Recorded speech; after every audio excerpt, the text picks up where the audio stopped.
I'm Clackamas County Sheriff Craig Roberts, and I need your help to apprehend these fugitives from justice.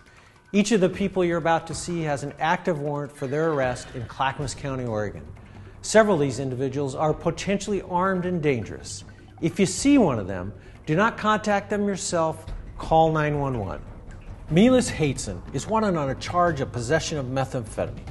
On September 1st, 2011, a deputy initiated a traffic stop on Hateson, who was riding an unlit bicycle after midnight. He refused to stop, then abandoned his bicycle and attempted to flee on foot. During the pursuit, he dropped a cigarette box that contained methamphetamine.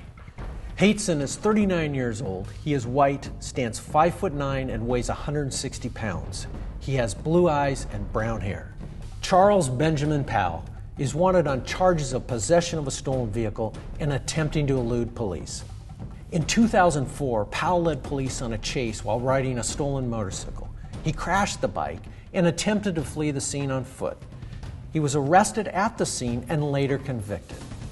Earlier this year, he failed to appear for his arraignment for a probation violation, and a new warrant was issued for his arrest. Powell is 58 years old. He is white, stands 5'11", and weighs 170 pounds. He has hazel eyes and brown and gray hair.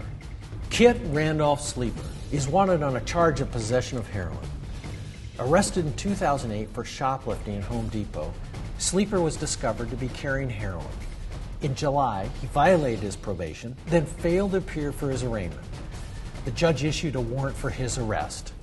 Sleeper is 60 years old. He is white, stands 6 foot, and weighs 150 pounds. He has gray eyes and brown and gray hair. Shelley Jean Renz is wanted on charges of identity theft, theft in the first degree, forgery, and being a felon in possession of a firearm. Following the death of her father, Renz forged more than $10,000 worth of checks in his name. She is 36 years old. She is white, stands 5'10", and weighs 165 pounds. She has blue eyes and brown hair. Remember, if you see any of these individuals, do not approach them yourself, call 911. Next, I need your help to identify a suspect in a November 7th armed robbery. The suspect, seen here in a surveillance video, robbed the manager of Chang's Mongolian Grill at gunpoint.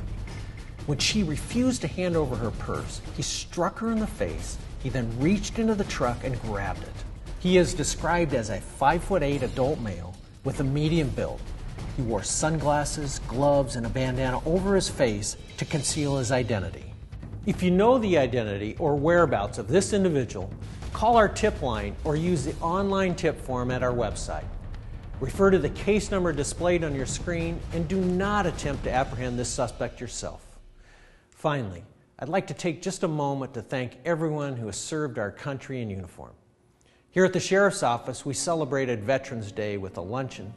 We invited current and former members of our organization who are veterans or currently serve in the National Guard or the Reserves.